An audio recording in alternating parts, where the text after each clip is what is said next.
The DC Comics action figure license has been tossed around to many a toy company throughout the years. One of the most famous ones was the Kenner toy line from the 1980s and 1990s. Kenner would eventually be purchased by Hasbro, who made the first 6-inch highly articulated Batman figure, though highly articulated is a little bit of a stretch. But eventually Hasbro would lose the license to Mattel. Mattel would create the first that are officially marketed as adult collector figures, and they would have the license for over a decade. However, Mcfarlane Toys would acquire the DC license in early 2020 and create new 7-inch scale, highly detailed, and still pretty articulated action figures that I personally very love.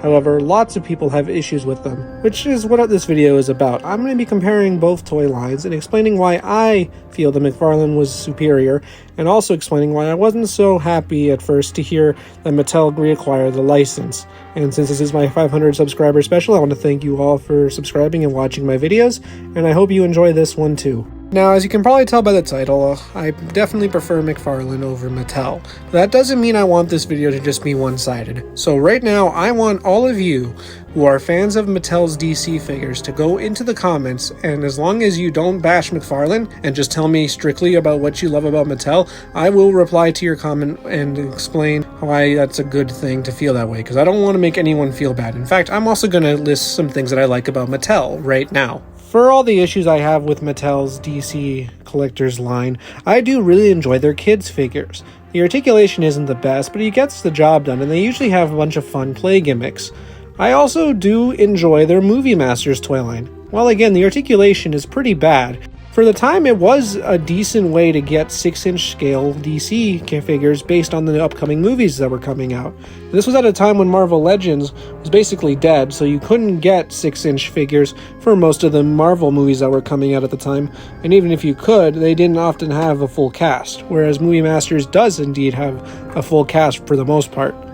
I also do think that the DC Universe Classics are a decent toy line overall. While the articulation is a bit behind what Toy Biz was offering from Marvel Legends at the time and what Hasbro would eventually offer later on, around the time they came out, which was around the time that Hasbro started it, the articulation was fine, and they did have really good variety, and the sculpts were pretty nice for the time.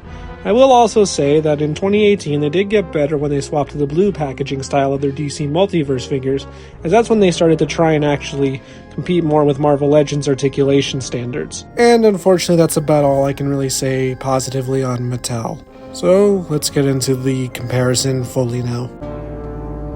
You don't really think you'll win, do you? To make this comparison possible, we are going to compare the company's efforts in the 4 categories that they made action figures for, those being comics, live action, animation, and video games. We are going to start with the animation figures, because I feel that is the most interesting one to compare them with. The reason I say it's the most interesting to compare them with is because both had different approaches when it came to making figures based on animation. While Mattel strictly focused on making kids figures for animation, Mcfarlane did attempt to make collector figures, so obviously Mcfarlane's figures would be far superior. But let's go a little more in depth in the comparison. We're going to start with Mcfarlane first. Mcfarlane made figures based on the DCAU shows, Batman the Animated Series, Superman the Animated Series, and Justice League, as well as the Teen Titans 2003 show and the Max Fleischer Superman cartoon. We're going to use the Superman figure that he made for comparison. Now, this figure has a very good likeness to the cartoon design, especially like the giant chest. Though, speaking of that giant chest, it does cause some balance issues combined with the skinny legs on the figure. But thankfully, every DC Multiverse Mcfarlane figure includes this circular black stand, which allows the figure to stand a lot easier, and I think this is a godsend. The reason I say that is a lot of times when posing a figure on the shelf, they'll often fall onto the floor due to the lack of balance. Eat floor. High fiber. Other things that are included with every DC Multiverse figure is this collectible card, which I really like as it actually allows me to keep track of which figures I got in order. For Superman specifically though, you get alternate grabby hands and a steel bar to hold it, which is a nice accessory for Superman himself. Now let's go over the figure's articulation. The figure's head is on a bulge and allows it to rotate and move up and down, plus pivot side to side. Figure has universal shoulders, a bicep swivel, plus some slight butterfly movement. Figure sadly only has single jointed elbows, which is a bit disappointing, but the wrists do rotate and pivot up and down. ab crunch and some side-to-side tilt because it's on a ball joint. Hips can move in and out, forward and back, slight thigh swivel, double jointed knees that are very tight, which means they won't get loose, which I like. We also have ankle movement hinge up and down, rotation, pivot, and a slight toe bend, which means the figure is very posable given his size, and you can give him into a lot of cool Superman-like poses, which I like. In fact, I liked this figure so much I ended up buying a second one just so I could have the black variant that they made, which does look very awesome in my opinion. Now then, let's see how Mattel handles their DC animated figures. Now, Mattel's DC animated figures were sort of a continuation of the ones that Kenner made for Batman and Superman the Animated Series in the 90s. Those figures all had 5 points of movement, but usually came with accessories or a big gimmick to make the figures feel more worth it. Mattel does not do this. They just give you the figure as is, 5 points of articulation, no accessories, no gimmicks, no nothing. Now granted, the sculpting work is still pretty accurate to the source, though that's actually due to the DC Direct line. You see, Mattel needed the figures quickly to get it ready in time for the show to air, and as such they turned to DC Direct and asked if they could borrow their sculpts, so the figures do look very accurate. However, when it was time for Justice League Unlimited, Mattel just reissued most of them in 3-packs with new characters. However, they did actually create new sculpts to update with the source material and update some of their original sculpts from the original Justice League cartoon. Unfortunately, they seemingly messed up the faces when it was time to update them. Holy God, what are you showing me? His head. Come on! As for the body improvements, they actually added elbow joints, waist joint, and knee joints, which does allow the Flash to get into a pretty decent pose for running, but doesn't really help with the rest of the characters too much. And even then, it was only a few characters that got it. Not even Wonder Woman got this kind of articulation update, which kind of sucks. So yeah, that leaves most of the figures with 5 points of movement at the head, shoulders, and legs. That's it. Now granted, Mcfarlane only made a few figures, so I will say Mattel did actually have far better character variety than Mcfarlane did, but in terms of overall figures, I gotta give the point to Mcfarlane. They got the sculpts pretty well, and the articulation was also really well for the ones that they did make. While Mattel did create a lot more figures than Mcfarlane, it wasn't exactly all for Mcfarlane. Well, that was it for their 7-inch scale figures. They also had 6-inch scale figures, which gave you a little bit more variety. What started off as these 1966 Batman figures eventually expanded into the New Adventures of Batman and Robin, and later the Super Friends, which allowed you to get some figures in a 6-inch scale with a decent little bit of articulation. As for the articulation, the head rotates, arms are universal, elbows bend, elbows swivel, wrist swivel, waist swivel, legs that can only move forward and back, knees, and knee swivel. Not the best articulation, unfortunately, and in fact in this case Mattel actually does better. I have a Riddler figure from their 1966 Batman line, so let's compare. Head rotates, the arms are universal, elbows swivel, elbow joint, wrist swivel, waist swivel, slight ab crunch, hips that can move in and out, forward and back. He's got this weird split joint down there, thigh swivel, knee joint, and foot hinge. So yeah, Mattel did better in the articulation department for these 1960s Batman figures, though proportion-wise I do prefer Mcfarlane's take on it, just due to how much better the limbs look. They don't look so thin on Mcfarlane's. But yeah, both lines had their pros and cons in terms of figures for animation, which comes down to his preference. I prefer Mcfarlane because the articulation on the 7-inch is better than anything that Mattel did for their DCAU figures. However, Mattel did also create figures for the Batman, which have far better articulation, a lot closer to that of their other kids' lines, so again, it depends on what you prefer.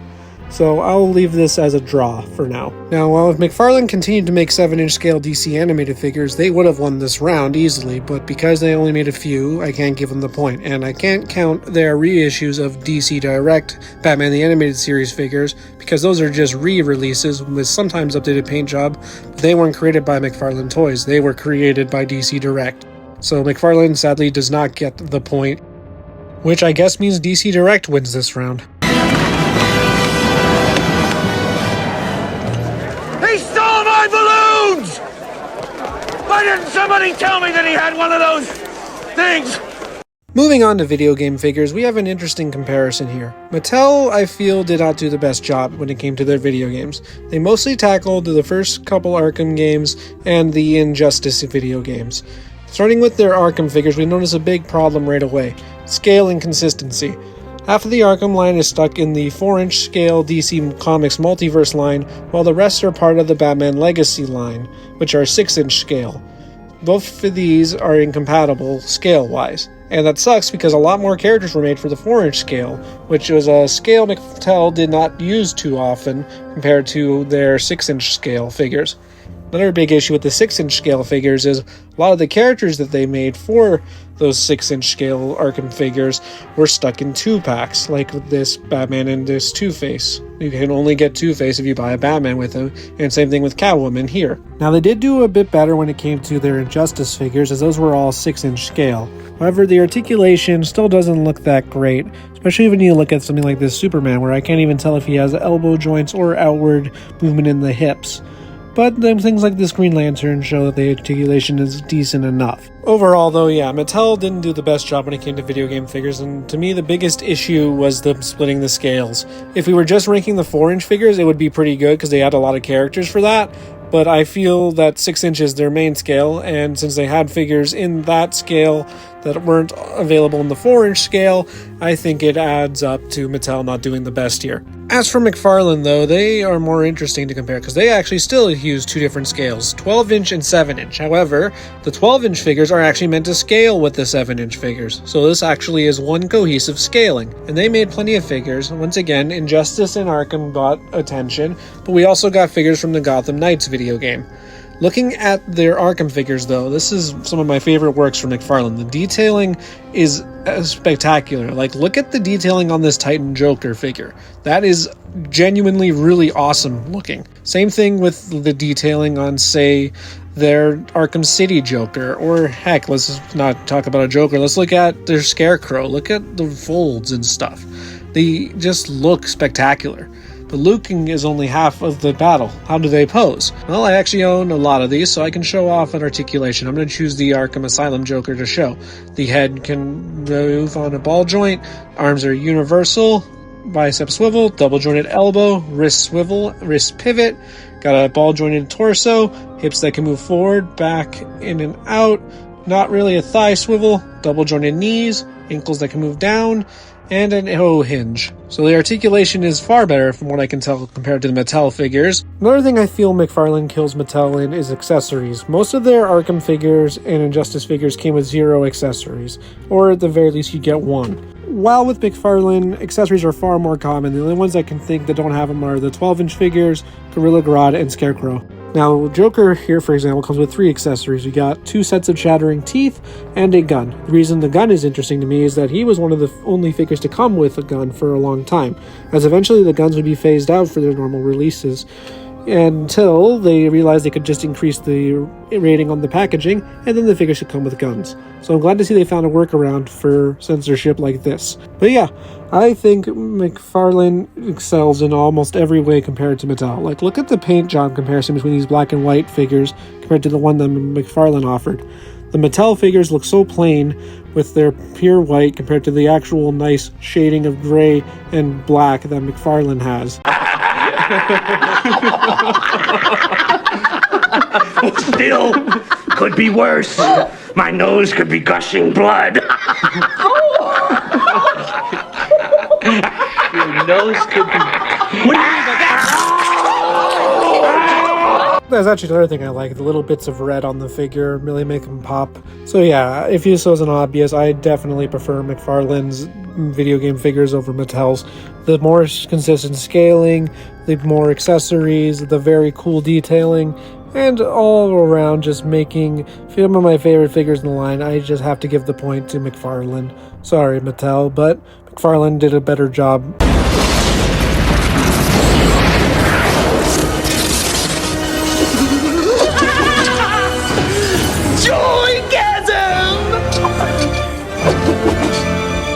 Now let's move on to the comics, because I think this is the most interesting to talk about when it comes to Mattel, as they have the most interesting history with the comics.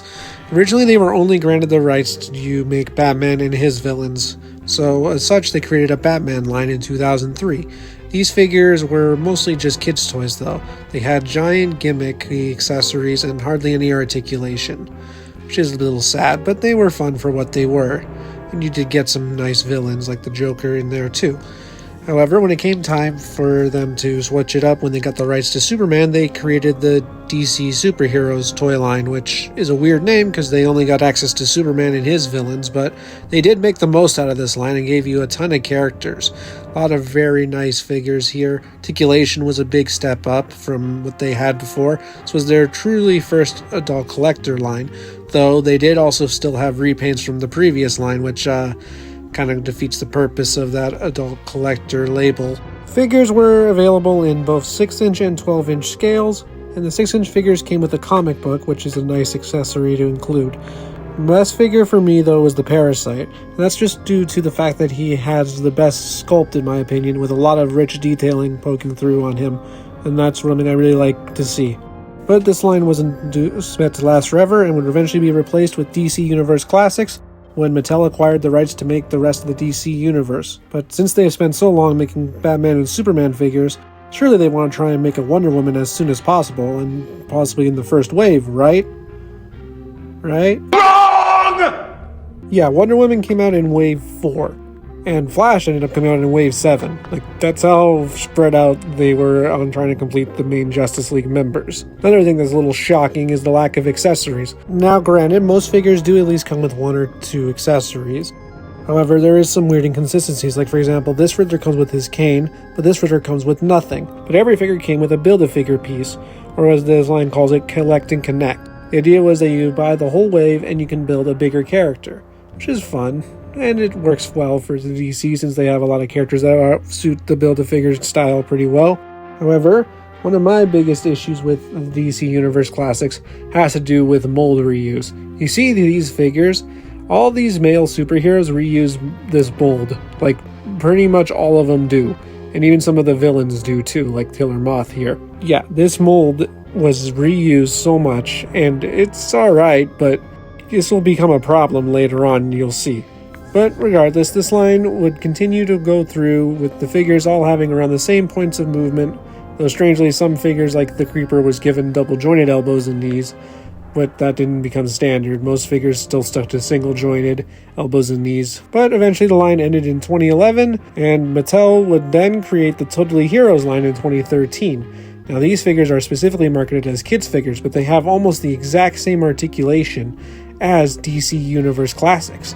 I have the Sinestro figure here, and we can see the articulation is a swivel at the head, universal shoulders, elbow joint, elbow swivel, wrist swivel, waist swivel, hips, knee, and ankle movement.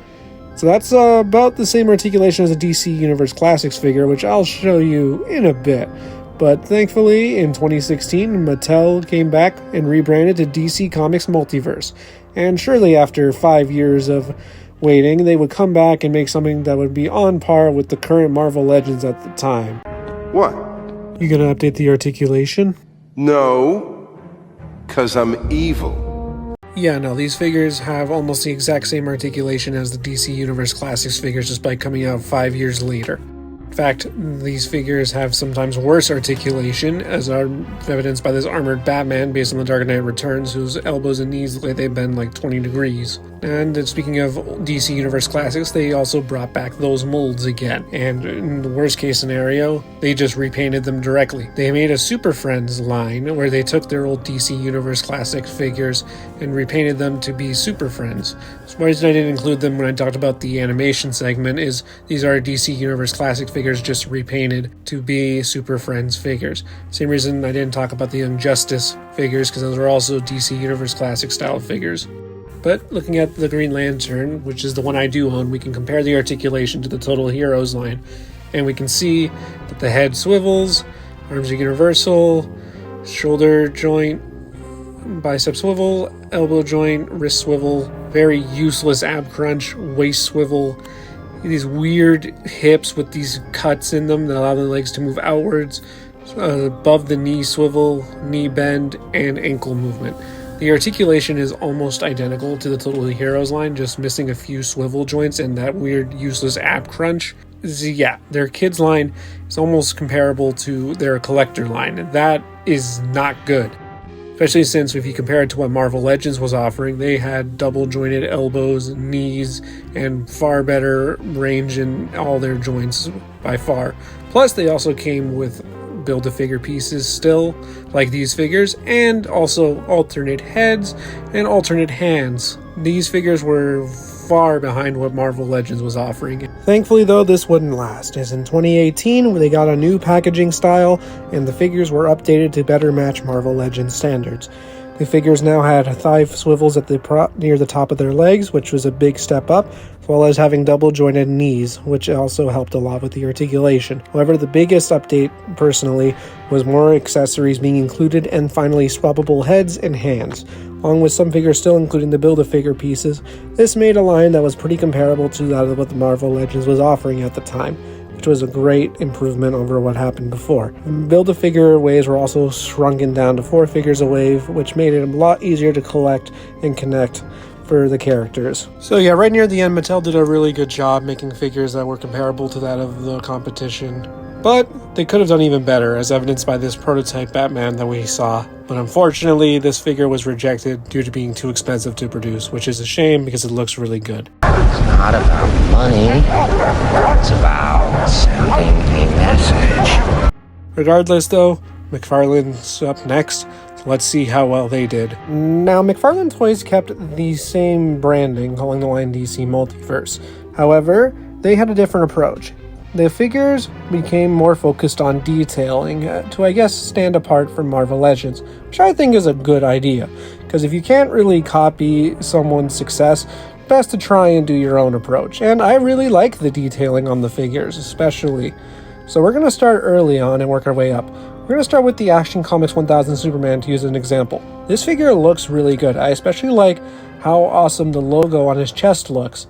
It's very shiny and very pronounced. The figure also has pretty good accessories, coming with 2 alternate hands, and what is one of the favorite inclusions from Mcfarlane, certain characters come with flight stands just included in the box.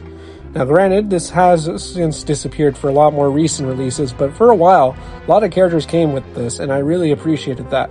As for the figure's articulation, we have a nice ball joint at the head, universal shoulders, slight butterfly joint movement, single jointed elbow, wrist swivel, wrist hinge, double ball joint in the torso, which allows for a really great range, hips, slight thigh swivel, double jointed knees, and some ankle movement along with some toe joint. This is pretty good articulation, about on par with what Mattel did near the end of their line, but with higher detailing, I think I prefer it over those Mattel figures. Now, thankfully, over time, Mcfarlane would listen to feedback and start including stuff that people asked for more in the line. You see, while Superman included alternate hands, lots of figures early on did not come with any sort of alternate hands. But as the line continued, alternate hands would become a bigger priority to include. Figures also would eventually get upgrades to double jointed elbows being featured on almost all of their newer releases. Past a certain point, we would also start to see the removal of these hard plastic capes to be replaced with more soft goods capes, and then eventually full-on wired capes, allowing for posability, which is something Marvel Legends has not done, which really makes a big difference in posing, I feel. Figures also still had Build-A-Figure pieces, which is a nice change. If you want to get a figure without the piece, most of the line is that, but you still have them there if you need to build a character. And this time, the Build-A-Figure pieces were related to a character wave, which is a big step up from just having a bunch of characters that aren't related to build a certain character that you wanted. Now, of course, let's get on to some drawbacks, because there is a lot of things people don't like about Mcfarlane Toys DC figures, and I want to try and be as fair here as possible. First thing I always hear is the scaling. The Mcfarlane figures are 7-inch scale, while the previous Mattel line is 6-inch scale. I do agree that is annoying, because that means you had to start over if you were collecting the Mattel line previously and want to get into the Mcfarlane line. So I sympathize right there, and I agree that it should have either been 1 scale or Mcfarlane should have offered a different line in 6-inch scale with more articulation. Another thing people criticize McFarlane toys for is the repaints. While some of them are pretty cool, like this Mr. Freeze with the color scheme based on Batman the Animated Series, stuff like this DC Vampires stuffing is pretty pointless. However, most infamously from the repaint category is the Jokerized figures. Let's put a smile on that face. Personally, these don't do anything for me. I don't hate them, but I don't love them either. But I also don't think they're entirely McFarlane Toys' fault, as when Mattel's coming back, they've already revealed that they're doing Jokerized figures too. So I think this is actually a DC thing, and not so much a toy thing that McFarlane created. So I'll give them the pass on this, but I will say other variants aren't that best. But if it allows them to create such good, unique sculpts all the time, I will say I prefer it over reusing the same body like Mattel did, but that's a preference thing. If you prefer it the other way, then I understand. Speaking of variants though, another thing people have issues with is the type of figure variants. Now, I'm not talking about packaging variants like the DC digital figures or the page punchers, which come with comics. Those are fine, the figures are the same as the normal releases, just have a different box. I'm specifically talking about the Gold Label and Platinum Edition figures. Gold Label figures are what the figures that are usually exclusive to a store are called. These figures are fine. Every toy line has store exclusives, so I don't really see the big deal here. But the one that affects me more is the Platinum Edition. Now, I'm of two minds of this. The idea is that a certain number of figures per wave, I'll have one version that has different colors, and that's supposed to be the rarer version. Now, this can work two ways for me. On the one hand, it has gotten me to buy figures I wouldn't have bought in the first place. Like, this Batman No Man's Land figure does look pretty good. But does it come in black? And it did. I found both the normal and Platinum Edition sitting side by side one day, and I was able to choose which color scheme I liked better. But sadly, that doesn't happen very often, and usually what happens is they'll make a Platinum Edition a color scheme you'd want more. For example, their Collector Edition Deathstroke had a Platinum variant, which gave him the color scheme of Slade from Teen Titans 2003, and I wanted that version, but I couldn't find it, so I had to go buy it for a marked up price, which sucks. So, yeah, overall, while I can kind of appreciate the idea of a Platinum Edition, I'd much rather just have the figures have the same quantity available so you can pick and choose which color you'd like. Make the gold labels the repaints instead of exclusive characters, and I think you'd be good. But that also leads to the discussion of red Platinums.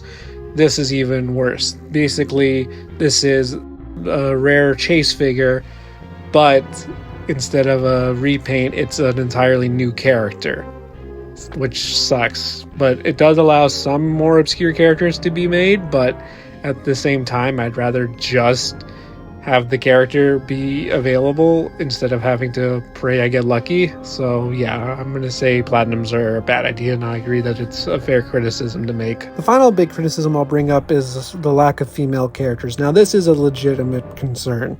However, I also feel it's a bit of an outdated one.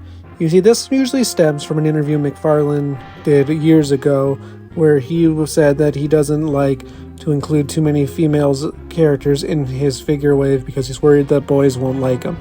But that was a long time ago, back in around 2022, 2023, and in the last couple of years we've gotten plenty of female characters in the line, so I feel this complaint is a bit outdated. Plus, while that is Todd McFarlane's view, Todd McFarlane isn't the entirety of McFarlane Toys. While he is the founder, he's not the only person running the show.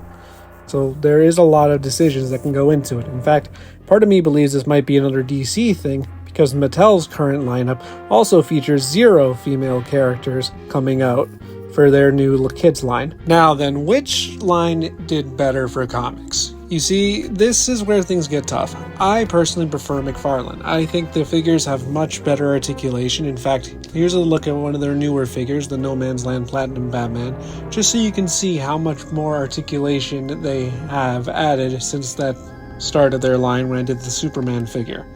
That alone is a lot to me. Plus, I love the aesthetic with the detailing. I don't mind the 7-inch scale. And like I said, while I have problems with the toy line itself, the figures themselves to me are far better than what Mattel offered. However, if someone was to ask me which line would be better for them, I might have to say Mattel had the better comic line. They were around for far longer and thus had far more characters made. Plus their 6-inch scale allowed them to have their figures blend in with other 6-inch scale lines that also use DC figures, giving you a ton of options compared to what Mcfarlane offered. So while I prefer Mcfarlane, I have to give Mattel the point because I can't let personal bias seep in. It's not about what I want. It's about what's fair!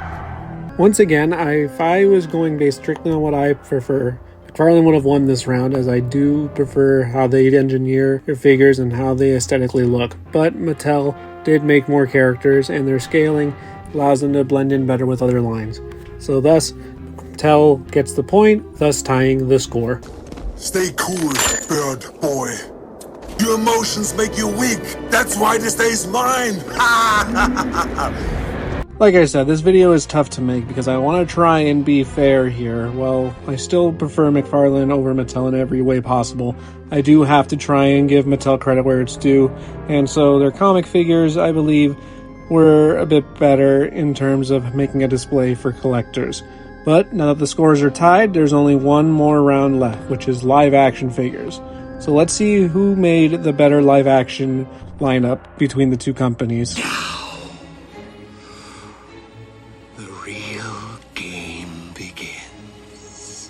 Now, Mattel would create live-action DC figures from Batman Begins all the way to Shazam 2019. However, a lot of those were part of kids' lines, so we'll be strictly focusing on collector lines. Mattel's collector lines for movie figures started with their Movie Masters toy line, which got started in 2008 with the release of The Dark Knight. These figures are 6-inch scale, highly detailed, highly articulated action figures of the characters from the Dark Knight film. And we have a lot of variants here too, which I appreciate, including some from Batman Begins, which was a good touch. We will be getting started with their Joker figure, since that's one of the first ones I got. The figure itself doesn't have the best likeness to Heath Ledger, but I think it gets the job done, and thankfully the head would be revised when they got to the rocket launcher Joker figure later. The figure includes a knife that is permanently attached to his hand via elastic bands, but if you take it off, the knife is very loose and very easy to lose. Now, all Dark Knight Movie Master figures come with an evidence bag and a thing to put inside that said evidence bag, which is character specific. As for the Joker, we got My card. which is a fitting accessory for the Joker to come with for evidence. As for the figure's articulation, the head is on a bit of a ball joint, arms are universal, there is no bicep swivel, the elbows only bend 90 degrees, wrist swivel, no waist swivel, universal hips, thighs, knee, and a bit of ankle movement. Articulation is not very good on this guy. In fact, it's really hard to get him into any good-looking poses, I find. And this is pretty common among most of the Movie Master figures for the Dark Knight. I also have the Scarecrow figure here, and we can see that the articulation is pretty much identical, except he has a slight ab crunch and waist swivel. So yeah, these figures were decent for 2008, but they didn't really hold the test of time, I feel, the best. But that is all subjective. If you guys love them, I understand why. They did give us a full cast for the Dark Knight, Dark Knight Rises, and Batman Begins. But as for other Movie Masters, we also got stuff from the Green Lantern film, which I don't have any of, and Man of Steel, which I want to show the Superman figure of so we can see how much the articulation improved. Well, first off, the Superman figure comes with no accessories whatsoever besides a display stand for the figure to stand on. So that's already a big disappointment. Likeness is decent enough to Henry Cavill, but could probably still be a bit better. The articulation of the figure is the same sort of head swivel, universal shoulders. They did add a bicep swivel this time. Elbow joint, wrist swivel, waist swivel, weird hip joints again, thigh swivel, knee, and foot hinge. So yeah, no, the articulation, once again, after 5 years, did not improve much at all, which is sadly very common among Mattel DC figures, but like I said, we still got more figures to come. Movie Masters ended in 2013 with Man of Steel, and all the DC movie figures would then be moved on to the DC Comics Multiverse line. Why did you say that name? Yeah, I'm not making a mistake. For whatever reason, despite the fact that it highlights comics in the name, this line has a bunch of live action figures in it. In fact, its entire first wave was dedicated to Batman v Superman. Now, for whatever reason, the Batman v Superman line has 12-inch and 6-inch versions, but they're the same figures, so I'll just be sticking with the 6-inch versions. So we got a repaint of Superman from the Man of Steel Movie Masters line, which is already a bad sign, since this figure has somehow a worse head sculpt, and the blue is a lot brighter, which I don't particularly like, but that's the version I have, just due to convenience. Now, though, we do have some really impressive looking figures. I will say the Bat Creature looks very awesome with the paint job, and they did add proper ball joint hips and the thigh swivels up, making them more useful. Fortunately, though, they made the elbows and knees bend like 10 degrees, so you win some, you lose some, I guess. For a figure example, I wanted to use the Nightmare Batman, as I think this demonstrates the issues with this new line approach. The head moves a little bit, arms are universal, elbows bend, biceps swivel, wrist swivel, waist swivel, very useless ab crunch, very awkward hips again, lower thigh swivel, knee bend, and ankle movement. This figure is very hard to get into really good poses, and poses you do get him into have some issues, mainly due to the way the thighs are cut and the way the legs look. It makes the figure very hard to pose exceptionally well, but it would only get worse from here.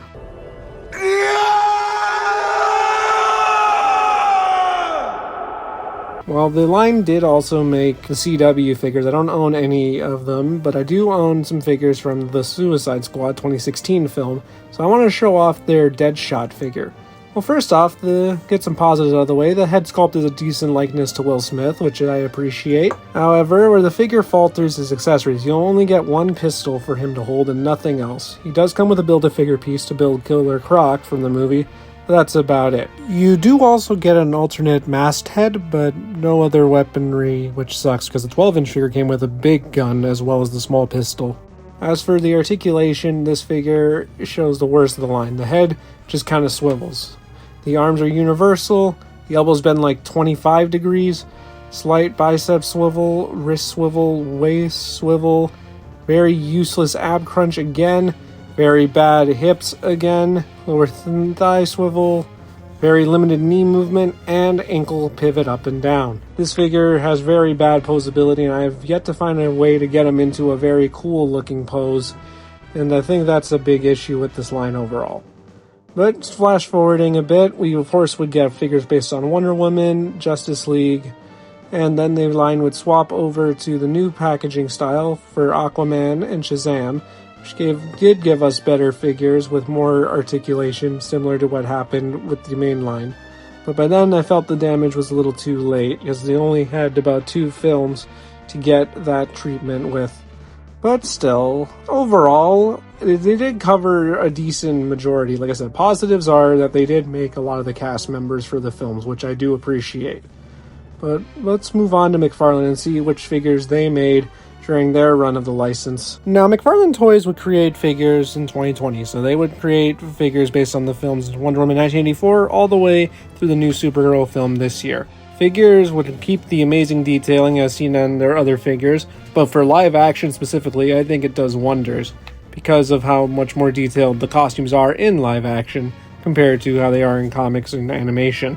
One of my favorite figures, for example, around this time was their figure of the Zack Snyder Justice League Batman. While Mattel's figure in 2017 actually looked pretty decent, I think McFarlane kills it with the painting and the sculpting.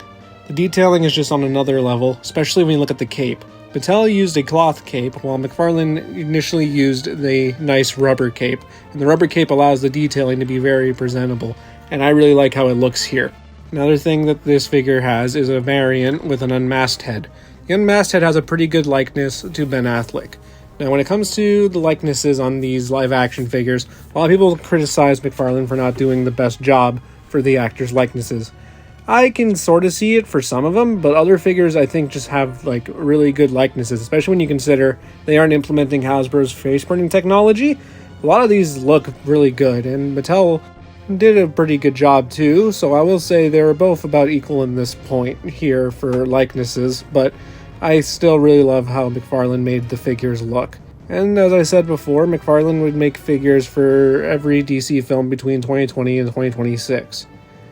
And they had some really good ones. Some of my favorite standout waves include the Flash movie wave, which was the first time I noticed them swapping to the cloth capes, which were a big help for articulation, even though they lacked a little bit of detailing. We also got the wave figures for the Superman 2025, which is when they introduced their new deluxe theatrical edition figures. Now, this is another issue people have with Mcfarlane, and I'll get into why. Mcfarlane introduces different price points based on the type of figure you get. The standard figure, the Build-A-Figure, and then we got two newer ones, the collector edition figure and the deluxe theatrical edition figure.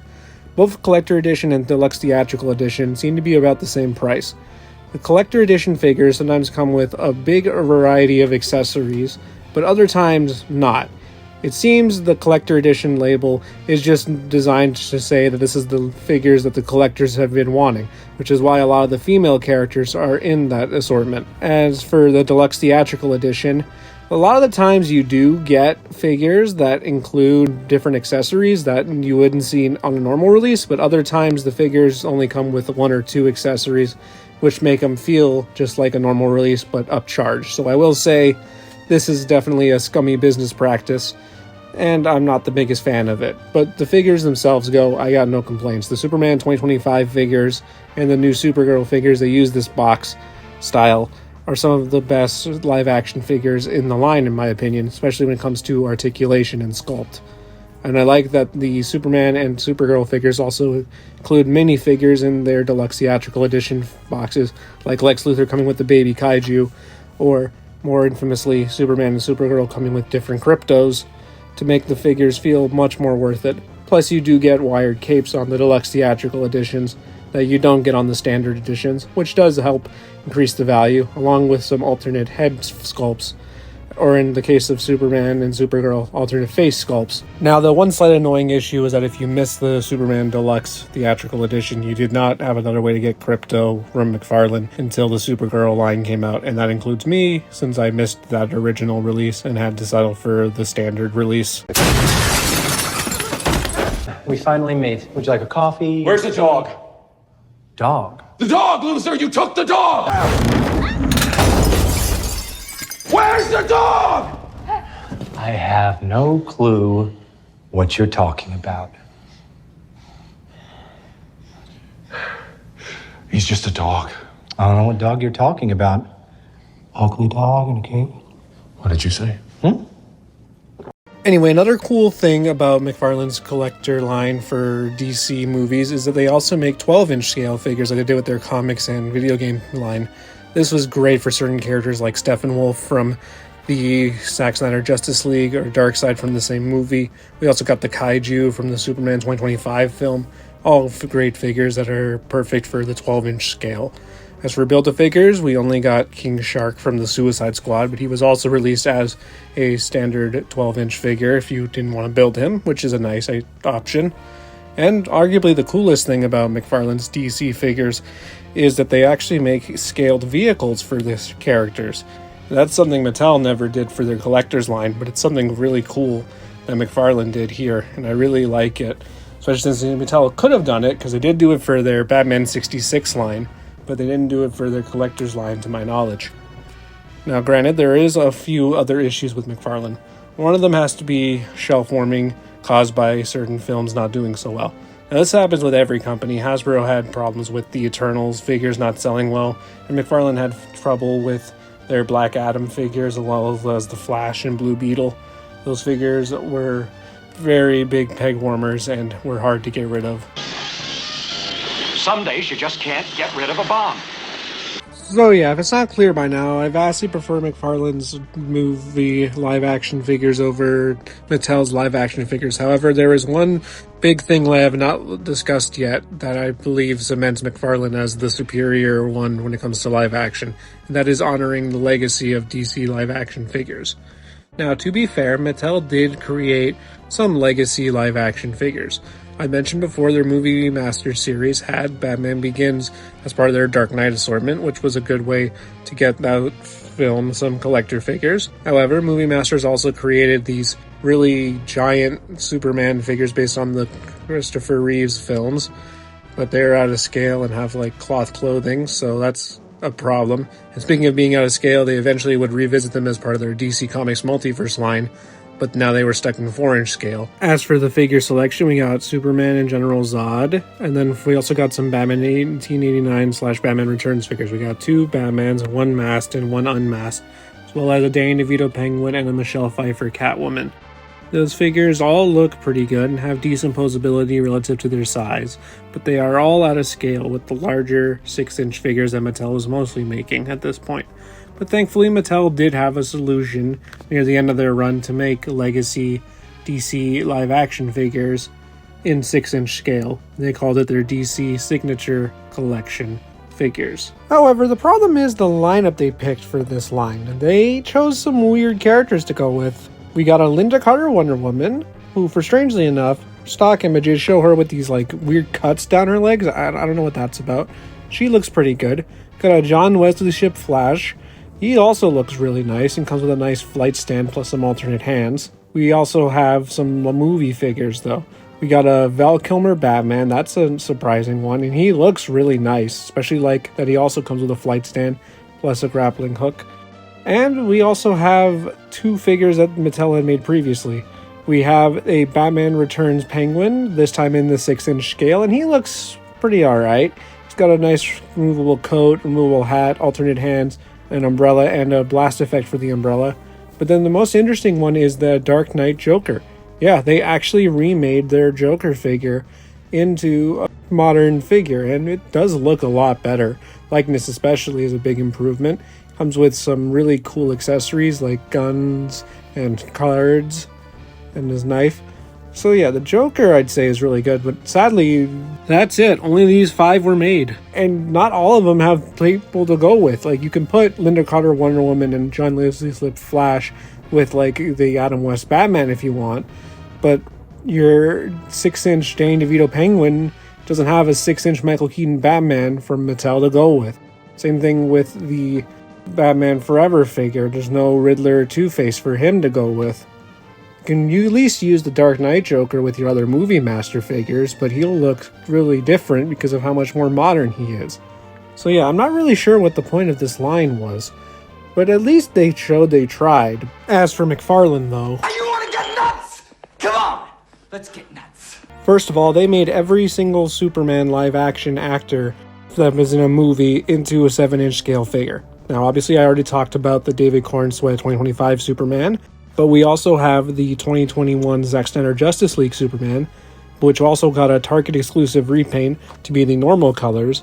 That figure eventually got a newer version this year, now featuring a wired cape and coming with this new head sculpt depicting him with heat vision. And if you wanted that figure without the heat vision, you could buy this 2-pack with Doomsday based on Batman v Superman.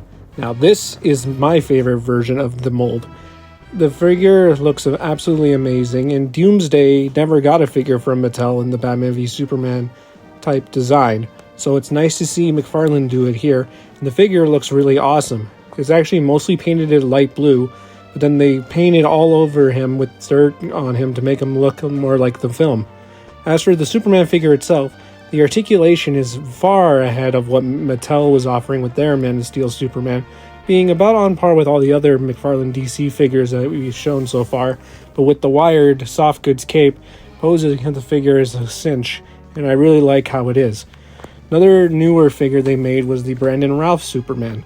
This figure is based on Superman Returns. The figure itself has a really good likeness to the actor, and the figure's only downside is lack of accessories and a wired cape. You just get the figure and the stand and the card, but it's not the worst because it at least was just a standard figure.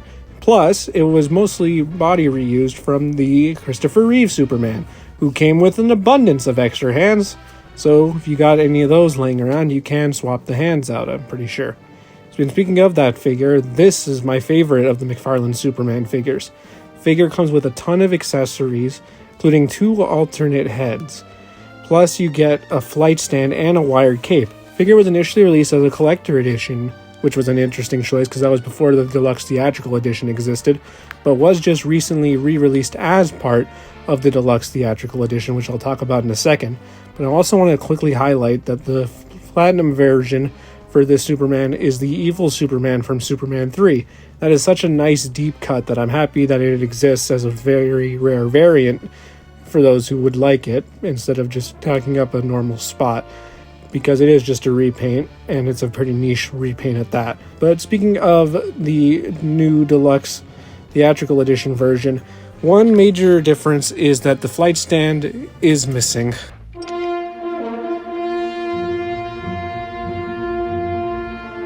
Hi there. Something wrong with the elevator? They also removed the wired cape, but you do get posters instead, and a new smiling Christopher Reeve Superman head, which looks very awesome. But unfortunately, one issue with these Superman figures is besides Doomsday, these three don't have anyone to pair with for villains, but thankfully, they did make a lot of Batmans that you can pair with them instead. And so let's talk about those Batmans now. Now, Mcfarlane Toys made a ridiculous amount of Batmans, like they were pumping them out like they were a machine or something.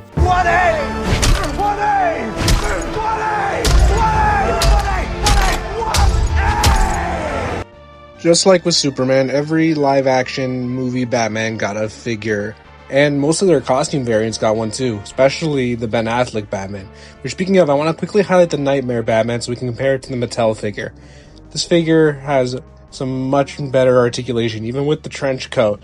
The articulation is far superior compared to what Mattel offered previously, and the detailing is also far improved on him.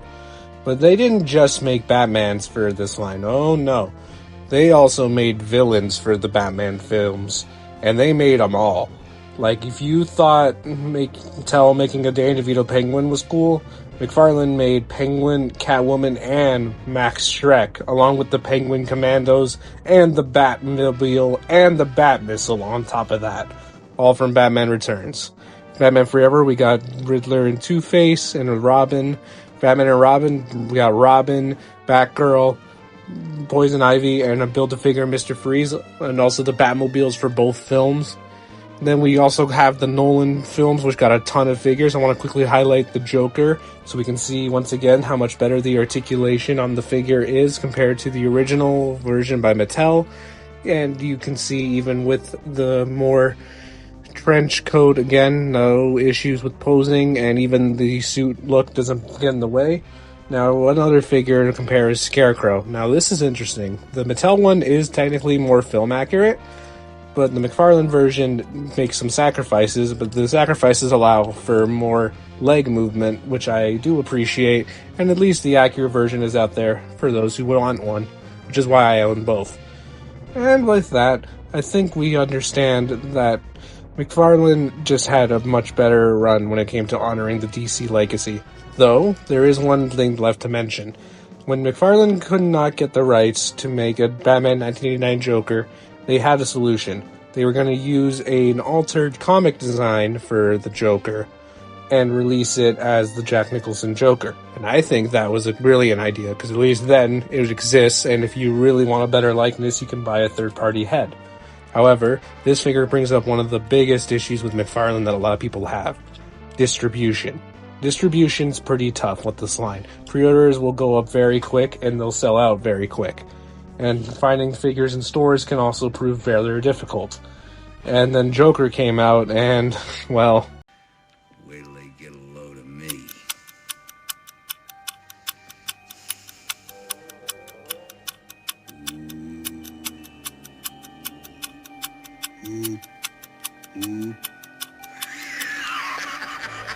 This figure sold out near immediately upon going live, and I do understand the frustration because I would hate to have missed out on such an awesome figure.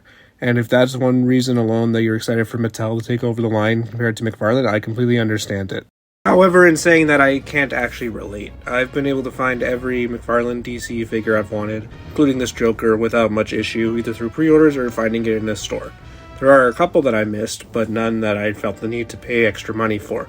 While I do agree this is an issue, and I do sympathize with those who have suffered with it, I can't sadly relate to it. But regardless, back to the main topic at hand, I believe Mcfarlane has won this round. They've just had so much more legacy content and in the same scale. Sure, there are some characters missing. For example, most of their Adam West Batman figures are stuck in the 6-inch scale, but they did make a lot more than Mattel ever did, so that's a big plus right there. Another weird exception is their Superpowers line. Now these are a reference to an old toy line from Kenner. Figures are the same height as those old Kenner figures, but since they mostly made comic figures, I didn't really mention them till now. But they did make one wave based on the Superman 2025 film, and in that wave we did get a Guy Gardner Green Lantern figure that we don't have at the 7-inch scale. But that's just a one-time thing. Every other time, 7-inch was the priority, which makes it superior to Mattel in my opinion. Thus, I believe Mcfarlane has won the round, and the competition as a whole.